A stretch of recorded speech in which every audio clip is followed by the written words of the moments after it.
ലോകമെങ്ങും ഫുട്ബോളിന്റെ ലഹരിയിൽ ആറാടിയ രാത്രി. ഫൈനൽ കാണാൻ പലയിടത്തും കൂറ്റൻ സ്ക്രീനുകൾ. കേരളത്തിലെ കളിപ്രേമികളും ആവേശത്തിലായിരുന്നു. അതിനിടെ ലോക ഫൈനൽ മത്സരത്തിന്റെ മറവിൽ ലഹരി സംഘങ്ങളും അഴിഞ്ഞാടിയ ദിവസം. തൃശ്ശൂരിൽ വിൽപ്പന നടത്താൻ എത്തിച്ചത് MDMA ഉൾപ്പെടെയുള്ള മാരക ലഹരി വസ്തുക്കളാണ്.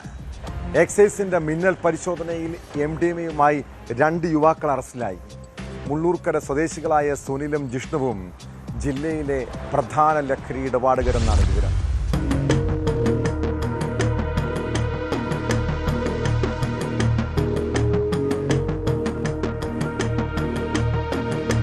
ഫുട്ബോൾ ലോകകപ്പ് ഫൈനൽ മത്സരത്തിന് വിൽപ്പന നടത്താൻ സൂക്ഷിച്ചിരുന്ന ലഹരി വസ്തുക്കളാണ് എക്സൈസ് ഉദ്യോഗസ്ഥർ കണ്ടെത്തിയത്.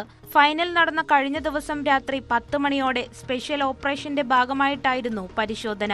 സംഭവത്തിൽ താലപ്പിള്ളി മുള്ളൂർക്കര സ്വദേശികളായ സുനിൽ, ജിഷ്ണു എന്നിവരെ അറസ്റ്റ് ചെയ്തു. ഒന്നാം പ്രതിയായ സുനിലിന്റെ വീട്ടിൽ നിന്നും ബുള്ളറ്റിൽ നിന്നുമായി 2.621 ഗ്രാം MDMA കണ്ടെത്തി. ലഹരി വസ്തുക്കൾ അളക്കാൻ ഉപയോഗിക്കുന്ന ഇലക്ട്രോണിക് ത്രാസും പാക്ക് ചെയ്യാൻ ഉപയോഗിക്കുന്ന പ്രത്യേക തരം കവറുകളും ഇവരിൽ നിന്നും കണ്ടെടുത്തു.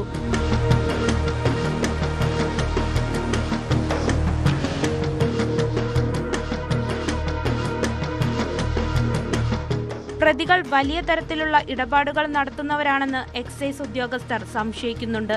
ഇവരുടെ മൊബൈൽ ഫോണുകൾ പരിശോധിച്ചപ്പോൾ എന്ത് വില കൊടുത്തും ലഹരി വസ്തുക്കൾ വാങ്ങുന്നവർ ഇവരെ ബന്ധപ്പെട്ടിരുന്നതായും കണ്ടെത്തി.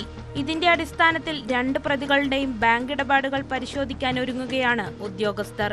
ഇവരുമായി ഇടപാട് നടത്തിയിട്ടുള്ളവരെയും ഉദ്യോഗസ്ഥർ നിരീക്ഷിച്ചു വരികയാണ്.